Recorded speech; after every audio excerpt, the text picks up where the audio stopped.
అత్యాశకు ఫలితం. అనగనగా ఒక అడవి. అందులో ఒక పెద్ద చెరువు ఉండేది. ఓసారి కర్ణిక అనే కొంగకు బాగా ఆకలి వేసింది. దాంతో అది చెరువు దగ్గరకు వెళ్ళింది.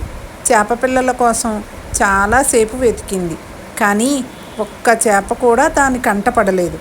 నిరాశగా వెనుతిరగబోతుండగా ఒక చేప పిల్ల కనిపించింది.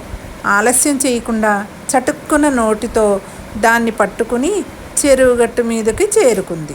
దాన్ని తినబోతుండగా, ఆగు కొంగబావా, నువ్వు చాలా ఆకలితో ఉన్నావని నాకు తెలుసు. నన్ను తింటే నీకు ఆకలి పూర్తిగా తీరదు. ఈ చెరువులో ఒకే చోట గుంపుగా చాలా చేపలున్నాయి. వాటి జాడ నాకు తెలుసు.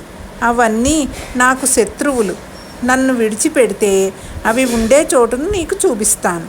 వాటిని ఎంచక్కా తినేసి నీ ఆకలి తీర్చుకో అంది ఆ చేపపిల్ల. దాని మాటలు విన్న కర్ణికకు ఆశ పుట్టింది.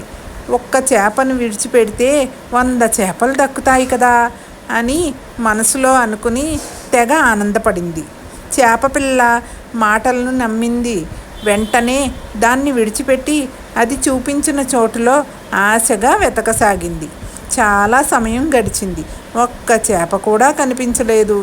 కర్ణిక నిరాశగా గట్టుపైకి చేరుకుంది. అక్కడే ఉంటూ అంతా గమనించింది ఓ ముసలి కొంగ. అది కర్ణిక దగ్గరకు వచ్చింది. కర్ణిక, చెరువులో ఉన్న ఆహారం కంటే నోటికందిన ఆహారమే ముందుగా మనకి ఆకలి తీర్చుతుంది. అసలు చేపపిల్ల మాటలు నువ్వు నమ్మడం ఏంటి? చేపలకు మనం శత్రువులం. అవి నీతో అబద్ధాలు కాక నిజాలు ఎందుకు చెప్తాయి? అత్యాశ కొద్దీ నోటికి చిక్కిన ఆహారాన్ని విడిచిపెట్టేశావు.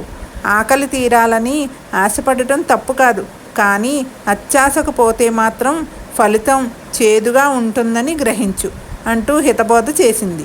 కర్ణిక ముసలి కొంగకు కృతజ్ఞతలు చెప్పింది. ఇంకెప్పుడు అత్యాశకు పోకూడదని గట్టిగా నిర్ణయించుకుంది.